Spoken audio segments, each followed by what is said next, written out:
เอาสิจะบ่ถูกเล่าได้ยังไง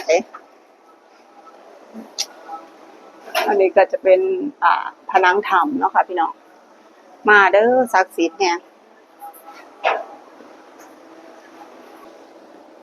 อนุโมทนาสาธุในถูกบุญเด้อปู่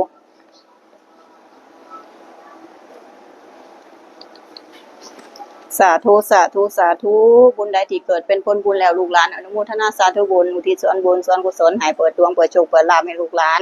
ตลอดจนพี่น้องสายบุญทุกท่านเด้อปู่มาแรงเอาให้คนสาคนเลือเอาให้ร่ำเอาให้รวย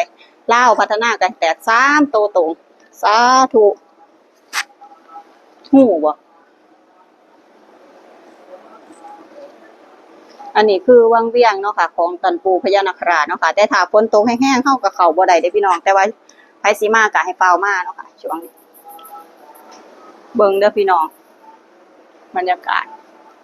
วันนี้มีไฟฉายมาเนาะค่ะพี่น้องอันนี้ก็จะเป็นหินงอกหินย้อยเนาะค่ะซึ่งมีความสวยงามเนาะค่ะสวยงามอย่างมากเลยเนาะค่ะพี่น้องขาวคล้ายๆนำตกเพชรเนาะไอ้บูดยังบ่เคยลงไปเจ้ายังบ่เคยลงไปอยู่คล้ายๆนำตกเพชรอยู่วัดถ้ำเขาประทุนแต่ว่าวัดถ้ำเขาประทุนจะงามกว่านี้แต่มันเข้ายากน้ำตกเพชรแกไปมาแล้วขออนุญาตนะเจ้าค่ะตรงทันปูก็จะเป็นหินงอกหินย้อยเนาะค่ะพี่น้องมันก็งอกออกมาเรื่อยๆเลยส่วนตัวเจี๊ยบจะผูกพันกับทันปูองค์สีแดงเอาให้คนสาคนลือเด้อปูมื้อแรง3ตัวตรง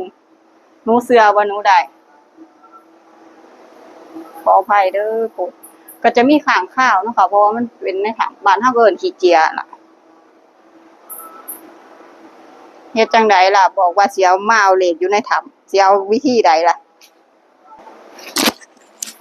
เอาวิธีใดล่ะมีธูปในกระเป๋าอยู่สาธุสาธุบุญกุศลใดที่ลูกได้สร้างมาเกิดเป็นผลบุญแล้วมื้อนี้ลูกหลานขอแลกเป็นตัวเลขโชคลาภลาวพัฒนามื้อนี้ก็ขอให้แตก3ตัวตรงบนล่างเอาให้คนสาคนลือเด้อปู่อันใดบ่พอได้ก็ให้ได้อันใดบ่พอมีก็ให้มีผู้ใดเป็นหนี้เป็นสินอยู่ที่เพิ่นร่วมสร้างบุญสร้างบารมีก็ขอให้มื้อแลงเพิ่นมีเงิน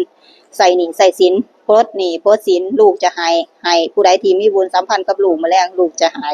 ช่วยเหลือเขาสาธุสาธุสาธุสาธุรวยรวยรวยรวยรวยรวยรวย